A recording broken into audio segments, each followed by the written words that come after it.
The Tasmanian government's released public submissions on gaming industry reform ahead of the introduction of new legislation later this year. While the majority of submissions indicate support for the government's policy, those opposed are concerned about the potential for increased harm and costs for small operators. State political reporter Alexandra Humphreys has the story. The state government paused progress on new gaming legislation in the midst of the pandemic. Now it's back on the agenda. We'll be proceeding with legislation during this year. With federal groups' gambling deed set to end, the government's introducing legislation to revamp regulations. A year after consultation started, submissions have now been published.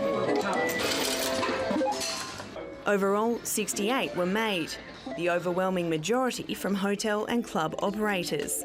73% of respondents supported the government policy and just over 17% are opposed. What we're seeing with these submissions is what happens when you have vested interest write your policy with very little detail, absolutely no modelling to show the impact it's going to have, and certainly no evidence that demonstrates it's the best way forward for this state. We've been very careful to make sure that under the new model there's a more appropriate split of where the profits should go, including to the Tasmanian taxpayer and of course to the community support levy.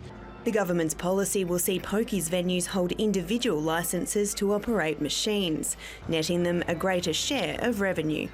Public policy researcher John Lawrence says that doesn't mean they'll be better off. They certainly will receive more revenue, but there will be more costs as well. A lot of fixed costs will be shifted onto them. The former chair of the Liquor and Gaming Commission is worried about the side effects from increased competition. And those entities will basically be in competition with each other for gamblers.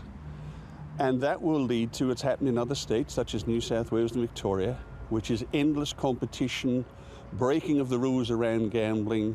In its submission, the Hospitality Association supported moving to an owner-operated system, but says costs for small venues need to be considered to avoid pushing them out of the market. Current monopoly holder Federal Group and the state government disagree over when the changes should come into effect.